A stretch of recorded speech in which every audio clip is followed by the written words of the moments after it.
17장입니다. 사도행전 17장 20절부터 21절 말씀입니다. 한 목소리로 읽도록 하겠습니다. 시작.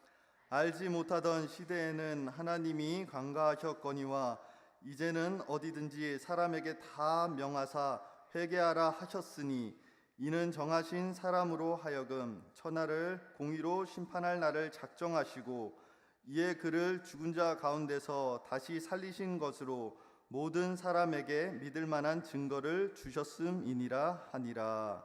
아멘. 아멘. 네. 정말 그 사이에 요절을 바꿔주셨네요. 감사합니다. 몇 해 전에 크리스마스 즈음이었습니다. 성탄 전야 예배를 마치고 성탄 예배를 마쳤습니다. 보통 성탄 전야 예배 때 저희 유치부 드림키드에서 율동 찬양을 합니다. 여기 올라와서. 그래서 선생님들과 같이 준비해서 아이들 율동 찬양하고 또 성탄절에는 성탄 예배 드리고 연말이면 또 바쁘고 마음이 또 들뜨기도 하잖아요. 그렇게 막 어떻게 보면 또 조금 정신없이 예배를 드리고 집에 돌아왔습니다. 그때 갑자기 한국에서 전화가 왔습니다. 어머니였습니다. 아빠가 병원에 계신데 많이 아프시다는 겁니다. 아버지는 갑자기 배가 아프셔가지고 병원 응급실로 가셨고 여기저기 검사를 받았습니다. 검사 결과 담도암이라는 판정을 받았습니다. 저는 그전까지 담도암이 뭔지 몰랐습니다. 알고 보니 가장 위험하다는 췌장암 다음으로 위험한 암이 담도암이더라고요. 암은 벌써 간에 전이가 됐고 회복 가능성은 거의 없어 보였습니다. 길게는 2년, 짧으면 6개월, 4개월 정도 선고를 받은 겁니다. 아버지는 병원에 입원하셔서 3, 4일 동안 항암 치료를 받으시고 또 일주일 정도는 집에 돌아오셔서 쉬셨다가 또 그 다음 주에 입원하셔서 3, 4일 정도 또 항암 치료를 받으시고 이런 식으로 치료를 계속했습니다. 저와 저희 가족들은 아버지 치료를 위해 계속 기도했습니다. 그렇게 시간이 6개월 정도가 지났습니다. 그 즈음에서 저는 단기 선교로 토하치 지역을 다녀왔습니다. 주일에 이렇게 저렇게 준비해서 그 지역으로 출발하고 또 토하치에 도착해서 일주일 동안 사역을 섬기고 그리고 선교 마치고 이제 토요일에 다시 달라스로 도착을 했습니다. 도착한 날 한국에 또 연락을 해봤습니다. 연락을 해봤는데 아버지께서 이번에 이제 7차 항암 치료를 받으러 들어가셨는데 몸이 너무 많이 안 좋아졌다는 겁니다. 2달 전쯤에 한 4차 치료를 받으러 가실 때 뭔가 수치가 좀 좋아진 결과가 있었어요. 그래서 저와 아버지는 좀 더 좋아지실 수 있겠구나 그런 기대감을 가지고 있었습니다. 그런데 7차 항암을 받으러 들어가시면서 너무 몸이 안 좋아졌다는 안 좋은 소식을 들은 겁니다. 상황은 시시각각 안 좋아졌습니다. 토요일 저녁에 그렇게 연락할 때 이제 한국에서는 아버지께서 한 2달 정도 남은 것 같다라고 얘기를 했습니다. 주일이 돼서 다시 그 다음날 주일이 돼서 연락을 했는데 상황이 더 안 좋아졌습니다. 한국 쪽에서는 한 2, 3주 정도 남은 것 같다라고 얘기를 했습니다. 월요일이 돼서 다시 연락을 했습니다. 이제는 2, 3일 남은 것 같다. 그리고는 그 다음날 돌아가셨습니다. 제 솔직한 심정으로는 내가 하나님께 열심히 기도하고 또 사역도 열심히 하고 단기 선교도 이렇게 다녀오고 하면 하나님께서 나를 이쁘게 봐주셔서 우리 아버지를 살려주시지 않을까 하는 마음이 있었습니다. 그렇지만 그런 기적은 저희 아버지에게는 일어나지 않았습니다. 하지만 그 시간들을 통해서 하나님께서는 저에게 중요한 것을 가르쳐 주셨는데 그것은 바로 부활이었습니다. 물론 그 전에도 부활에 대해서 듣고 믿고 가르쳐 왔지만 그 시간들을 통해서 저에게는 그것이 더 실제적으로 가까이 와닿았습니다. 아버지의 죽음을 경험하면서 저는 하나님의 부활 신앙에 대해서 많이 생각하고 배우게 됐습니다. 마태복음 22장에 이런 말씀이 있습니다. 나는 아브라함의 하나님이요 이삭의 하나님이요 야곱의 하나님이로라 하신 것을 읽어보지 못하였느냐? 하나님은 죽은 자의 하나님이 아니요 살아있는 자의 하나님이시니라 하시니. 성경에 나는, 계속 띄워주시면 좋겠습니다. 성경에 나는 아브라함의 하나님이었고 야곱의 하나님이었고 이삭의 하나님이었다, 이렇게 말씀하지 않는다는 겁니다. 현재형으로 지금 아브라함의 하나님이고 지금 이삭의 하나님이고 지금 야곱의 하나님이라고 말씀합니다. 그 얘기는 아브라함, 이삭, 야곱은 죽은 사람이 아니라 하나님의 관점에서 볼 때 살아있는 사람이라는 거죠. 아브라함, 이삭, 야곱은 어떤 사람들이었습니까? 그들은 믿음의 선조들이었고 하나님을 알고 믿고 따르던 사람들이었습니다. 하나님 안에 있는 사람은 죽은 사람들처럼 보이나 살아있는 사람이라는 겁니다.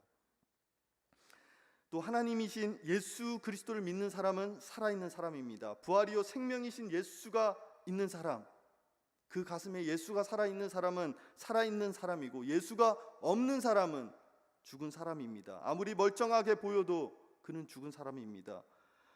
근사하고 우아하게 차려입고 멀쩡하게 살아있어도 예수가 없는 사람은 죽은 사람입니다.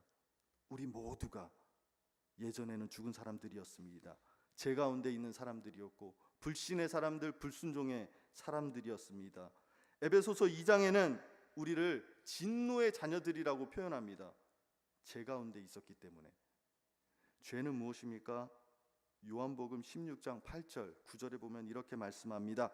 그가 와서 죄에 대하여, 의에 대하여, 심판에 대하여 세상을 책망하시리라. 죄에 대하여라 함은 그들이 나를 믿지 아니하며. 그가 와서 책망을 하시는데 그가 누구냐면 성령님이세요. 그리고 죄에 대하여라 함은 나를 믿지 아니함인데 여기서 나는 예수님이에요. 예수님을, 하나님이신 예수 그리스도를 믿지 않는 것이 바로 죄의 본질이라는 겁니다. 우리가 욕하고 훔치고 때리고 그럴 수 있지만 그것이 죄의 전부가 아닙니다. 죄의 가장 근본은 하나님이신 예수 그리스도를 믿지 않는 겁니다. 자, 그렇다면 반대로 예수님을 믿는 것은 무엇일까요? 로마서 10장에 이렇게 말씀합니다. 로마서 10장 9절. 다 함께 읽겠습니다. 시작. 내가 만일 내 입으로 예수를 주로 시인하며 또 하나님께서 그를 죽은 자 가운데서 살리신 것을 내 마음에 믿으면 구원을 받으리라. 아멘. 네, 예수를 믿는다는 것이 무엇이냐? 조금만 더 띄워주셔도 괜찮습니다. 예수를 믿는다는 것이 무엇이냐? 첫 번째, 예수를 주로 시인하는 겁니다. 그리고 두 번째, 하나님께서 그를 죽은 자 가운데서 살리신 것을 믿는 겁니다. 먼저 예수를 주로, 주인으로 시인하고 모시는 것은 예수님이 나의 주인이 되시고 나의 왕이 되시는 겁니다. 마귀는 왜 하나님을 대적하는 악한 존재가 되었는가? 마귀는 원래 하나님을 찬양하고 그분께 영광을 돌리는 천사장이었습니다. 그 영광스러운 일을 하고 있던 마귀가 하나님을 생파 모르는 존재가 아니었습니다. 어느 날 그 영광, 그 찬양을 하나님께 돌려드리지 않고 그것을 자기가 취했을 때, 내 거라고 말할 때 마귀가 된 겁니다. 이거 하나님 거 아니야, 이제 내 거야 라고 하는 순간 천사장이 마귀가 된 겁니다. 제가 예전에 한국에서 부활신앙으로 유명한 춘천 한마음교회 방문한 적이 있었습니다. 수요 저녁 예배 때 방문했는데 거기는 예배를 8시에 드리더라고요. 찬양을 드리고 말씀을 듣고 찬양도 말씀도 너무 짧아요. 10분. 그리고는 성도들이 한 사람씩 나와서 자기가 만난 예수 그리스도 이야기를 하는 겁니다. 간증을 하는 거죠. 그런데 그 간증이 10시 반이 돼도 11시가 돼도 끝나지가 않아요. 사람들이 안 가요.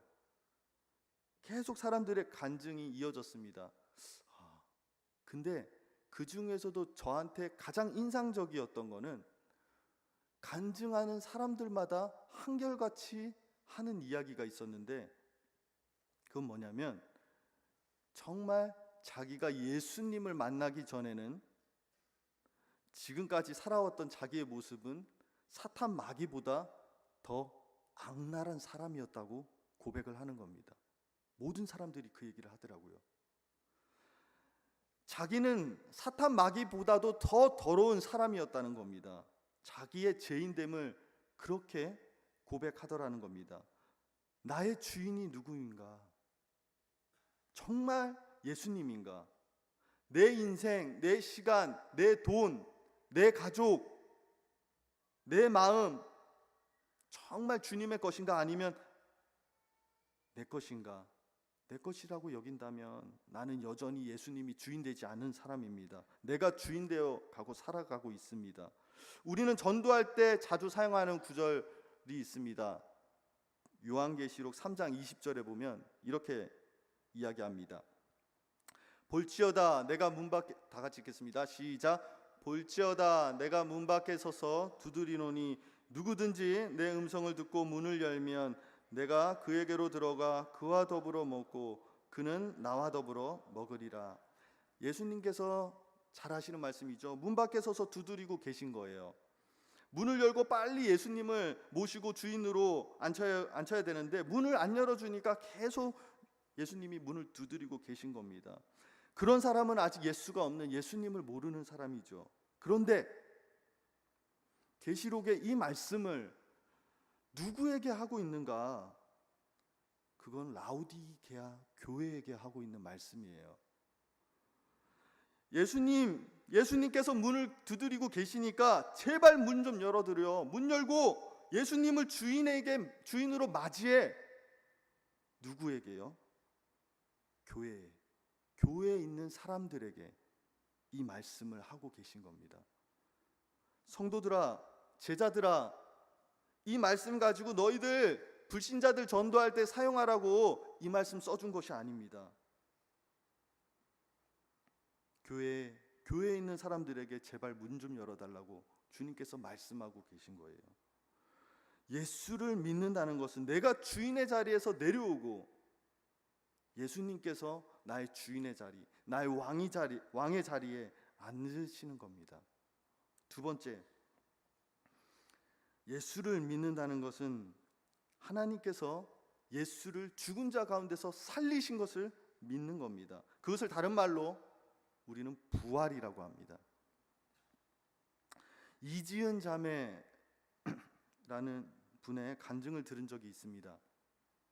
이 자매는 한 남편의 아내였고 또 아이들의 엄마입니다. 4살, 5살 둔 자녀 가정에서 남편과 같이 살았습니다. 어느 날 그런데 남편이 위암 말기 판정을 받았습니다. 그리고는 1년 반에서 2년 가까이 암 투병을 합니다. 그 기간 동안 이 환자와 이 아내는 암 환자 입원실에서 많은 암 환자들의 모습을 보게 됩니다. 암 환자들의 죽음을 보면서 이 여자분이 깨달은 사실이 있습니다. 그것은 뭐냐면 죽어가는 사람이 죽어갈 때에는 눈에는 보이지 않지만 누군가가 온다는 겁니다. 반드시. 그리고 그 당시 예수를 믿지 않았고 불교 신자였던 그녀는 죽어가는 사람들을 보면서 천국과 지옥이 있구나라는 것을 확신하게 됩니다. 죽어갈 때 반드시 누가 오는데 죽어가는 사람은 그것을 보는 거예요. 그것을 보면서 두려움에 떠는 것을 넘어서 공포에 떨게 되는 겁니다. 죽어가는 사람만 그런 공포에 떠는 것이 아니라 이 여자분도 이 다른 암 환자들의 죽음을 지켜보며 죽음이 얼마나 두렵고 무서운 것인지 똑똑히 보게 됩니다. 그 자매에게는 가장 기억에 남는 한 환자가 있었습니다. 그 환자도 남편과 같은 위암 말기였습니다. 환자 이름은 생각나지 않는다고 하지만 그 환자분의 아내의 이름은 정자였습니다. 환자가 장이 막혀서 아무것도 먹지를 못한 상태였습니다. 그러니까 기운이 하나도 없었습니다. 그런데 그 기운 없는 상태에서 어느 날 갑자기 아내의 이름을 부르는 겁니다. 정재야, 정재야! 조용히 부르지 않았어요. 기운이 없지만. 정재야, 정재야, 무서워, 무서워! 나를 데리러 왔는데 너무나 무서워! 미친 듯이 소리를 지르는 겁니다. 기운도 없는 사람이. 그 소리를 들은 아내가 남편의 곁으로 뛰어갔죠. 아무것도 먹지 못 기운 없는 그 남편이 옆에 온 아내를 팔을 뻗어서 목을 이렇게 헤드락을 꽉 걸어서 조였습니다. 같이 가자는 거예요. 숨을 못 쉴 정도로 아내의 목을 조르면서 나를 데리러 왔는데 너무 무서워서 자기는 혼자 갈 자신이 없다. 같이 가자는 거예요. 그러면서 미친 듯이 난리를 치는 겁니다. 그걸 지켜보고 있던 옆에 있던 이지은이라는 자매분이 도와줘서 겨우겨우 목을 풀었습니다. 그런 일이 있고 나서 며칠이 지나고 나서 이 환자가 이제 임종을 맞이하게 됩니다. 보통 환자가 임종할 때는 맥박이 30 이하로 떨어지면 이제 죽게 되는데, 이 환자는 맥박이 30 이하로 떨어졌는데도 삶의 끈을 놓지를 못하는 거예요. 가쁜 숨을 몰아쉬면서 계속해서 삶의 줄을 놓지를 않는 겁니다. 왜? 죽음이 너무나도 무섭기 때문에. 맥박이 30 이하로 떨어지면 신호음이 울립니다. 띠띠띠띠띠띠띠. 근데 이 환자가 있는 힘을 다해서 숨을 다시 몰아쉬는 거예요.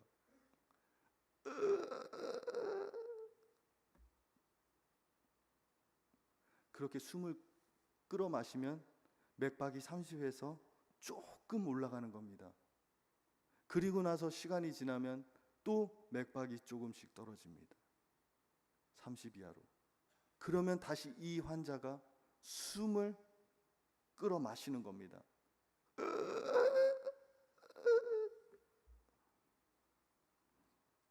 그렇게를 3일을 하는 겁니다. 옆에서 보는 것만으로도 너무 힘들고 고통스럽죠.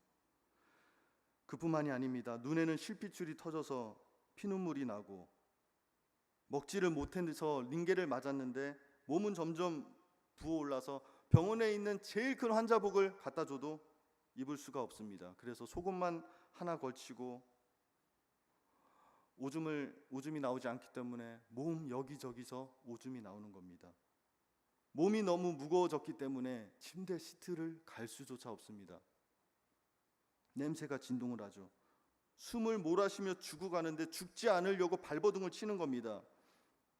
그 죽어가는 환자의 모습, 또 죽으려고 하지 않는 환자의 모습을 보면서 이 이지은 자매와 또 같은 말기암 환자인 이 남편에게 그 죽음의 공포가 고스란히 전이가 된 겁니다. 그 환자가 죽고 나서 남편의 눈에는 아무것도 보이지 않는 것 같더랍니다. 아내도 아이들도 부모님도 아무것도 보이지 않았고 이 말만 계속해서 반복했습니다. 나 편안히 죽고 싶어. 나 저 사람처럼 죽고 싶지 않아. 나 저거 싫어. 남편의 머릿속에는, 마음속에는 자신이 죽는다는 사실 한 가지만 가득한 겁니다. 그 모습을 바라보면서 이 자매에게는 인생의 가장 중요한 문제는 돈도 아니고 명예도 아니고 바로 죽음의 문제구나, 그것을 안 겁니다. 이 죽음의 문제 앞에 어떻게 해결을 할 수가 없는 거예요. 옆에 환자가 죽고 나서 며칠 후에 그 남편 환자가 아내를 갑자기 뻥뻥 발로 찼습니다. 뻥뻥 차서 아내가 깜짝 놀라서 깬 거예요. 남편을 깨서 불렀는데 남편은 갑자기 울면서 화를 내면서 두려워하면서 내가 너를 얼마나 불렀는데 너는 대답을 하지 않느냐고, 내가 너를 얼마나 불렀는데 대답을 하지 않느냐고, 나를 데리러 왔는데 너무너무 무섭다고, 침대 주위를 삥 둘러쌌다고, 지은아 나 무서워 무서워, 완전히 공포에 질린 눈을 하고 울부짖는 겁니다. 그런 일이 2번 더 있었습니다. 그런 남편을 보면서 이 아내는 무슨 생각이 들었냐면, 아, 우리 남편 지옥이구나, 이 사람 지옥이구나, 그것을 알게 됐습니다. 그리고는 염주를 집어 던지고 미친 듯이 하나님을 찾았습니다. 옆에 다른 환자가 죽어가는 모습을 보면서 죽음이 얼마나 무섭고 두려운 것인 것을 깨달았기 때문에 남편은 어떤 일이 있어도 지옥에 보낼 수가 없는 거예요. 제발 남편을 살려주세요. 남편을 살려주세요. 살려만 주시면 원하는 것은 뭐든지 원하는 대로 살겠습니다. 간절히 기도했답니다. 그래서 남편을 살려야 한다는 마음으로 병원을 다 돌아다니는 겁니다. 교회 다니는 사람을 찾는 겁니다. 환자가 됐던 보호자가 됐던 병문안에 온 사람이 됐던 우리 남편 죽습니다. 이 사람 죽습니다. 지옥 갑니다. 이 사람 하나님께 살려달라고 기도 좀 해주세요. 그리고는 그 사람들을 손을 잡고 질질 끌고 와서 기도해달라고 자기 남편에게로 데려오는 겁니다. 멀쩡하게 평범하게 살아가던 이 자매님이 죽음 앞에서는 자존심도 없고 이성도 없고 상식도 없고 아무것도 없습니다. 오로지 남편을 살려야 된다는 그 생각밖에는 없습니다. 그러던 중에 남편이 죽기 2주 전에 한 여자분이 원목실의 소개로 찾아왔습니다. 그 여자분이 찾아와서 아주 단순한 복음을 전해줬습니다. 하나님께서 이 땅에 사람으로 오셨고 그분의 이름은 예수님이며 이분이 우리 죄 때문에 십자가에서 죽으시고 부활했다. 이 단순한 복음의 진리를 전해준 겁니다. 근데 이 얘기를 듣고 있는데 이 자매는 너무 놀라서 기절초풍을 한 거예요. 어디에 초풍했냐? 부활? 그러면 죽음이 끝이 아니라는 거네.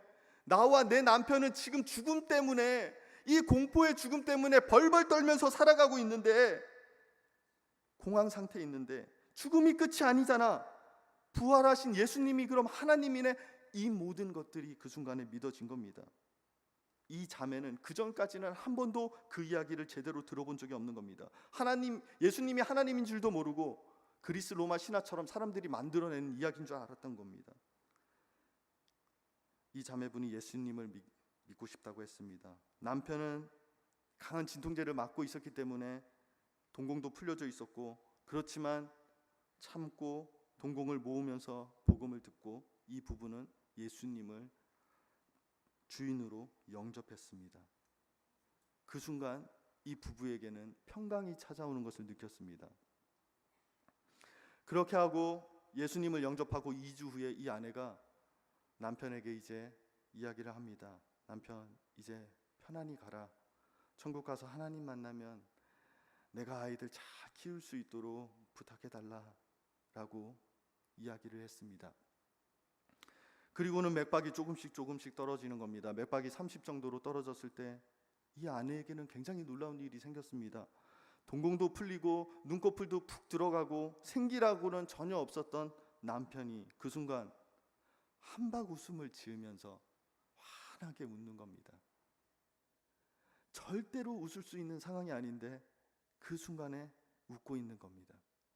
그리고는 심장이 멈추는 순간 다시 얼굴이 원래로 돌아갔더랍니다.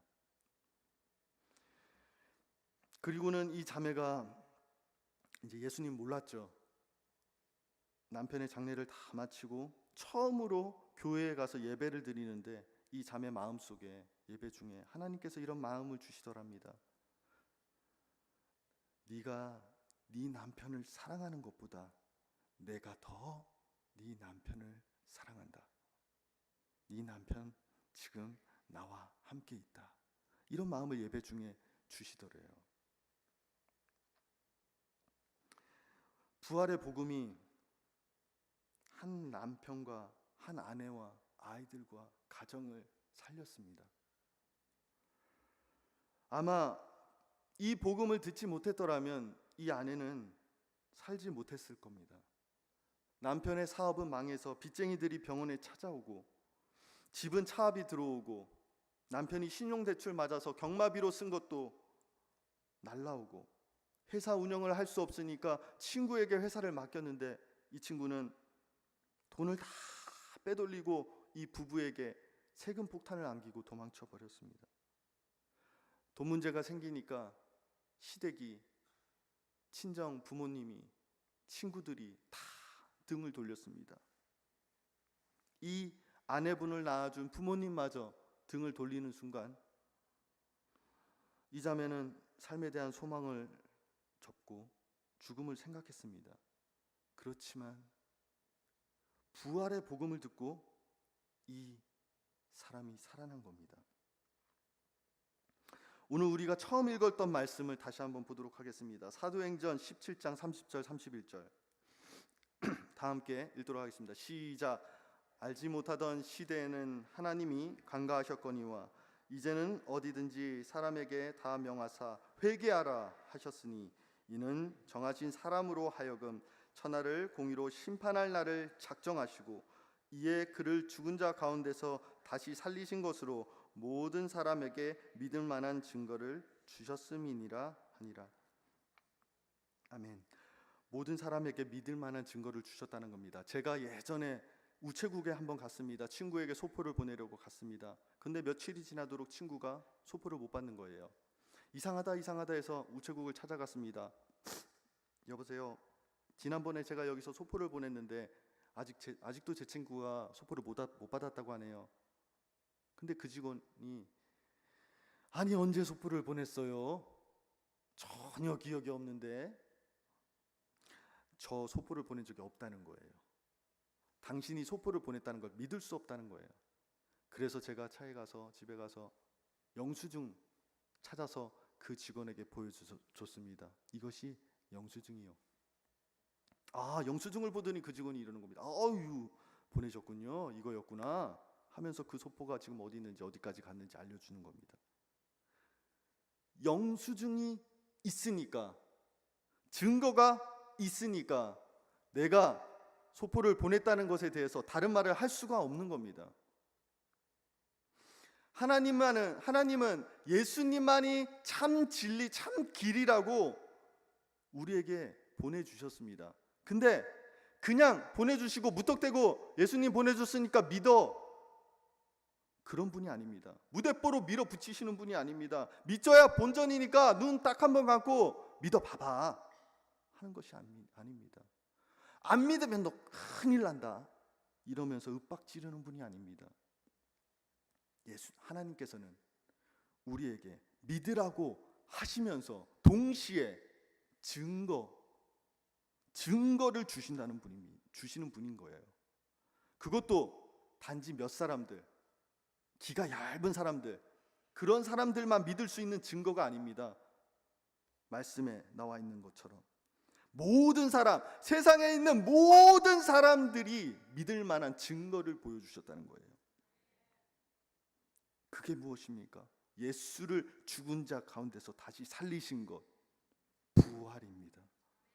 부활이라는 증거가 있기 때문에 하나님이신 예수님을 믿는 것은, 예수님을 나의 주인으로 모시는 것은 어려운 일이 아니라 너무나도 쉬운 거란 말이에요. 그게 무엇입니까? 부활의 증거가 너무나도 분명하기 때문에 아무도 발뺌을 할 수 없는 겁니다. 이제는 사실은 부활의 증거가 있기 때문에 안 믿는 것보다 믿는 것보다 안 믿는 게 더 어려운 거예요. 여러분, 우리는 이 부활의 주님을 바라보며 예수님의 길을 따라가야 되잖아요. 십자가의 길을 따라가야 하잖아요. 우리가 십자가의 제자의 그 길을 따라가는데 어떻게 따라갈 수 있겠습니까? 좁은 길, 협착한 길이라서 그냥 가기도 힘든데 십자가까지 지고 가야 하니까 얼마나 무겁습니까? 힘듭니까? 어떻게 할 수 있을까요? 부활의 주님을 바라볼 때 십자가 질 수 있습니다. 누가 십자가 지고 싶겠어요? 저도 싫습니다. 무겁고 아프고 고통스럽고 피눈물을 흘려야 되고 죽음의 길인데 누가 십자가 질 수 있어요? 부활이 있다고 해서 무거웠던 십자가 가벼워지고 희생과 고통이 반으로 줄어드는 거 아닙니다. 하지만 부활을 바라보고 소망하고 지는 십자가와 부활을 기대하지 않고 지는 십자가는 다른 거예요. 부활을 기대하지 않고 소망하지 않고도 십자가 어쩌면 질 수도 있겠죠. 하지만 예수님의 제자들처럼 부활하신 주님을 만나기 전에는 십자가 앞에서 다 도망갈 가능성이 훨씬 더 많습니다. 부활하신 주님을 만난 다음에야 제자들은 십자가의 자리에서, 죽음의 자리에서 도망치지 않았습니다. 두려워하지 않았습니다.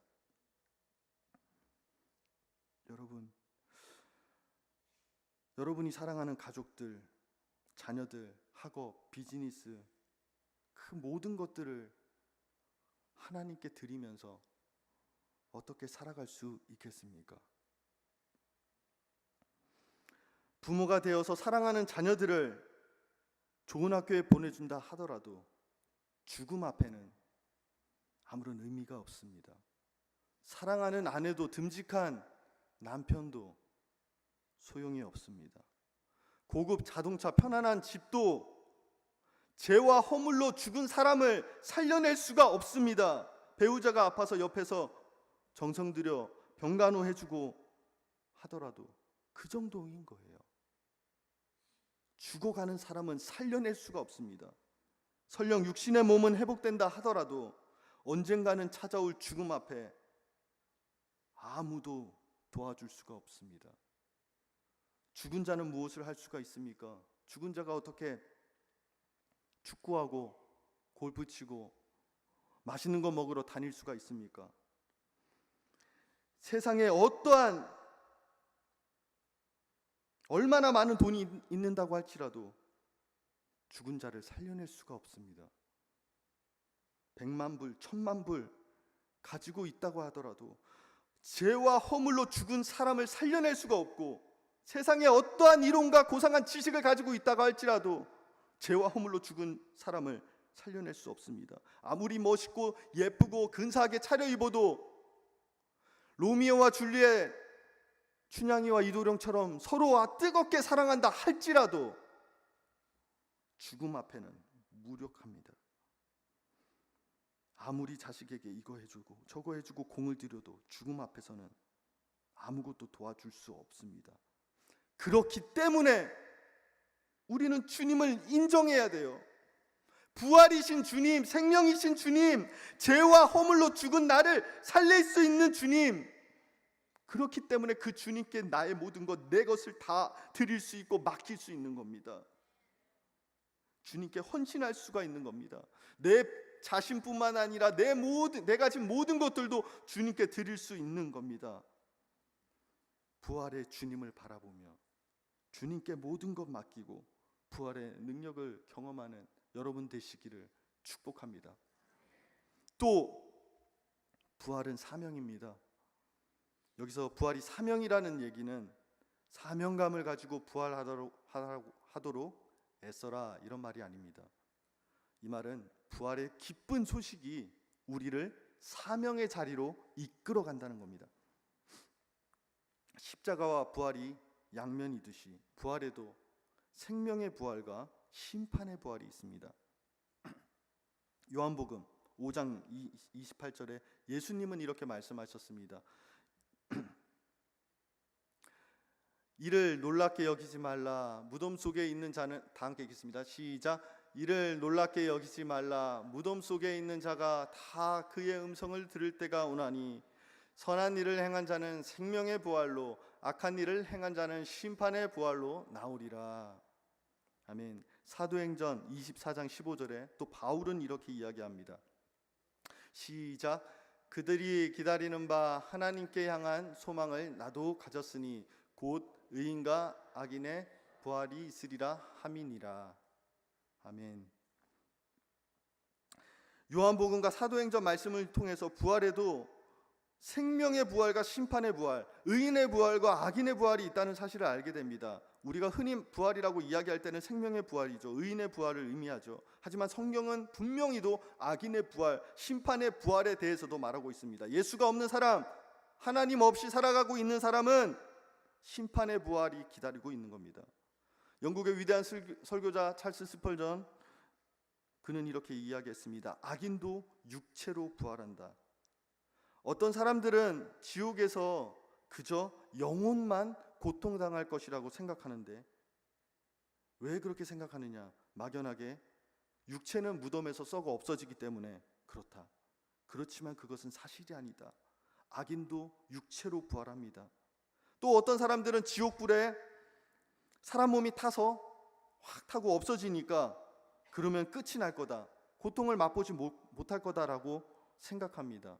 하지만 악인이 부활할 때 가지는 육체는 지금의 육체와는 다른 새로운 육체입니다.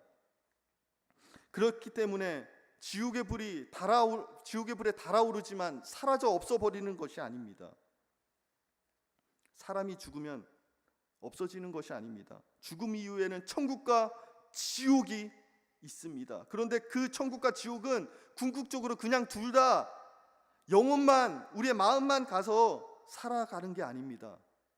부활이라는 것은 다시 사는 것을 의미하고, 그것은 내가 지금과는 다르겠지만 새로운 몸을, 육체를 가지게 된다는 겁니다. 부활이 하나님 나라 천국 가는 백성들에게는 너무나 기쁜, 귀한, 즐거운 소식이지요. 그렇지만 예수님 없는 사람들에게는 너무나 큰 충격입니다. 예수님 없는 사람들이 받을 심판, 그것은 영원히 계속되는 것이니까요.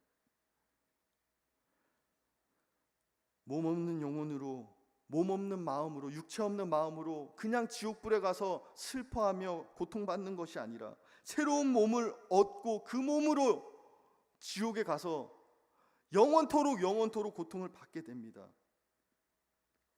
그렇기 때문에 예수 믿지 않는 자들에게 우리가 부활의 복음을 증거해야 되는 이유가 바로 여기에 있습니다.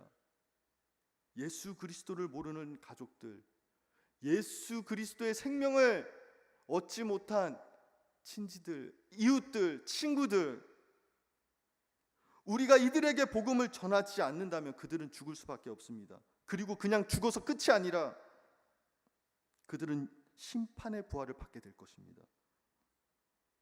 예수님을 모르는 사람들을 위해서, 그래서 우리는 기도해야 합니다. 포기하지 않고 기도해야 합니다. 그리고 사랑해야 합니다. 복음을 전해야 합니다.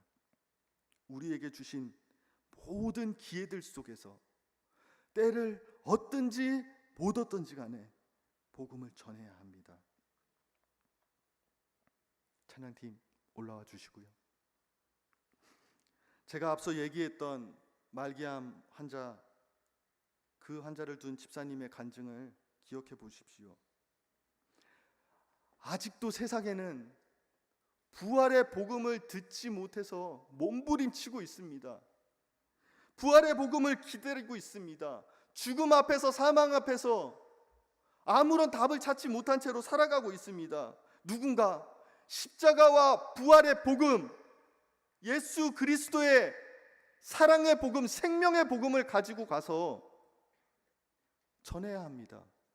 전하지 않는다면, 만약에 어떤 분이 그 자매분에게 가서 복음을 증거하지 않았다면 그 가족은 비참한 최후를 맞이했을 겁니다.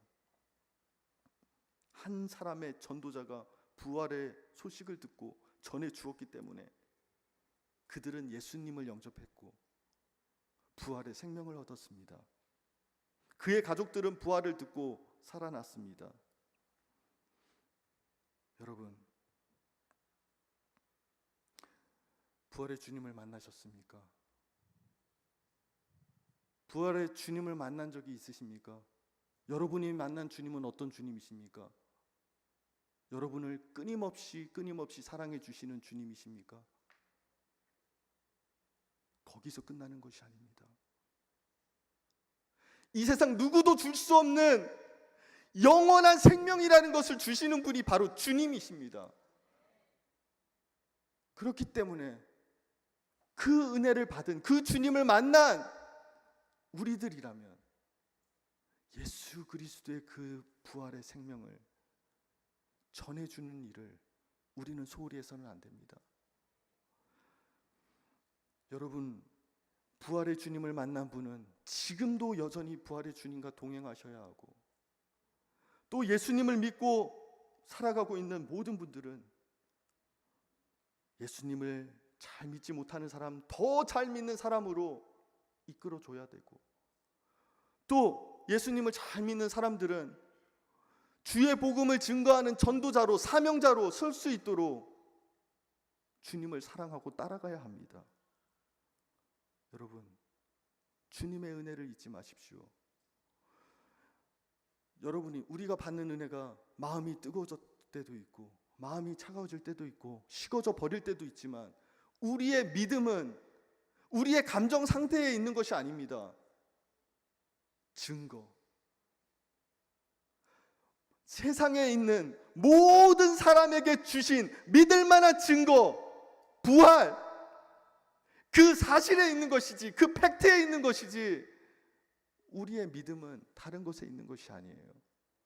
여러분, 부활을 믿으십니까? 부활의 주님을 믿으십니까? 아멘? 우리 찬양하시면서 우리 그 부활의 주님을 바라보며 큰 죄악에 빠진 우리를 살려주신, 죄와 허물로밖에 죽을 수밖에 없는 우리를 살려주시고 우리에게 생명을 주시고 우리를 살려주신 그 주님을 바라보았으면 좋겠습니다. 예수 안에 있는 자는 예수와 함께 부활할 것입니다. 예수를, 그리스도를 사랑하는 자는 예수 그리스도와 함께 부활할 것입니다. 새로운 생명, 영원한 생명을 얻을 것입니다. 부활의 주님 아버지 앞에 나아가십시다. 부활의 주님 앞에 찬양하며 나 같은 죄인 살리신 주 은혜 놀라와 찬양하시겠습니다.